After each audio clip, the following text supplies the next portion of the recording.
Customizing your car is one of the many things that you can do within Southwest Florida. So let's take a look at the many different ways to modify your vehicle in the game. Chapter 1. Stanced. You're bound to see a slammed car or stanced car in public service. Key elements of this customization style contain slower suspension, stretched tires, and negative camber. Its main purpose isn't to achieve a higher top speed or better performance in general, rather looks. So here's how you can actually achieve this style. Now first things first, go ahead and choose a wheel from the stance category, which you can do by just simply going to the wheel section right here. Scroll down until you see stance, and if you want, you can actually choose a wheel from the VIP section as well. But for me, I'm just gonna choose some of the stance category. These ones look pretty good, and I'll change the color of this thing as well. I think a white looks pretty good. Alright, once you get into performance, the first thing that you're gonna want to do is head to suspension. Now I'm gonna put the pre-compress all the way down real quick, and then I'm gonna just gradually bring it up.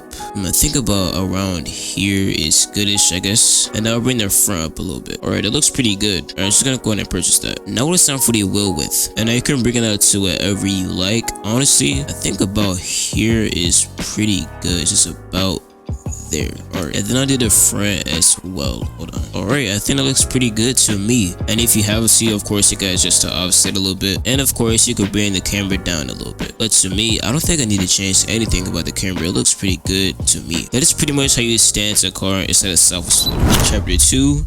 Track. It's pretty self-explanatory. It is a car that is somewhat suited for the racetrack. Go ahead and choose a vehicle that you assume is built for the track. I'll go for this vehicle right here. Go to wheels, choose the desired wheel from the track section. Go ahead and get max upgrades if you like, and adjust the gearing to your liking. Now you're set. Oh, this is optional, but you can always just lower the vehicle if you like. I'm gonna bring the suspension just right above the tire. I'm gonna do the same for the rear. Then you can increase the wheel width just like that. I'm gonna decrease the camera just a tad bit, and I'm gonna make gears just a little bit long.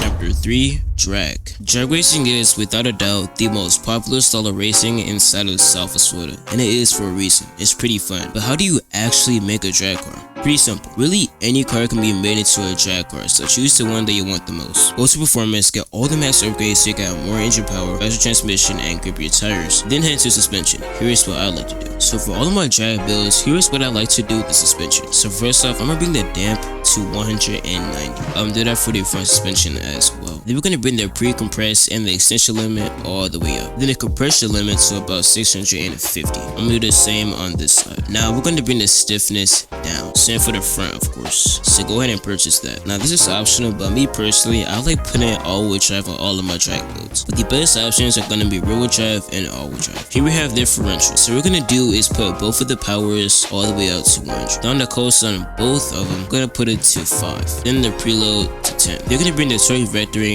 to about 35-ish, 40-ish. Really anywhere from like, I'm gonna say -20 to -50. We're going to purchase that. And typically for drag races, it is not focused on top speed. So for gearing, you want to achieve acceleration. You can do that by bringing the slider more to the right. Short means more acceleration, long means more top speed. Oh, and by all means, please add on the slicks. Who wouldn't want some nice drag wheels? Want to purchase that, and boom, now you have a drag car. Okay, now you're probably wondering why now that suspension matters. Well, here is why.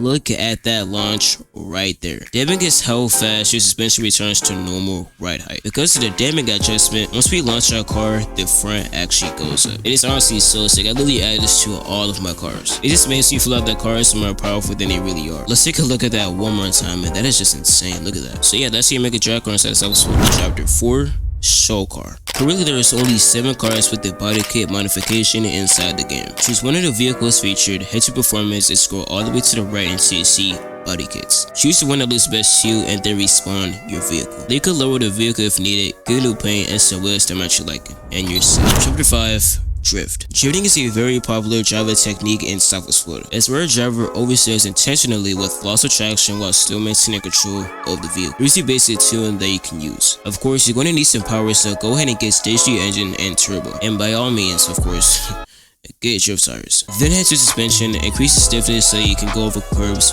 without issues. Me personally, I like to raise the front suspension, but it's all up to you. Then head to steering, where all the magic happens. We have steer speed. This allows you to adjust how responsive your car is on turns. This generally doesn't need to be changed. Then we have return speed. This is very important. It can also be called counter steer. It's how fast your wheels return to normal state after a steer. You can change this to 230. 200 to 250 is recommended. Then we have steer decay. You do not need to adjust this. Then we have steer ratio, which is how many degrees your wheels can actually turn. You don't actually need to change this. If it's at 90, leave it at that. Then we have lock to lock. I like to have this at 360, but keep this in mind. Turning it down equals less angle, turning it up means more angle. Then we have Euro tuning. Steer depth is how smooth the steering actually is. Then it's steer aggressiveness, self-explanatory and counter to the steer depth. You can turn this to 200. Then we have steer torque. This is not to be adjusted. And finally, minimum steer decay, relative to steer decay. This value adjusts how much you would like the steering dampened by the speed set in steer decay. Recommended is 35 to 50. And finally, we have the gearing, adjusted to match the car's driving capabilities and your style, and your set. The customization feature is definitely a cool one, but did you know that these ones existed?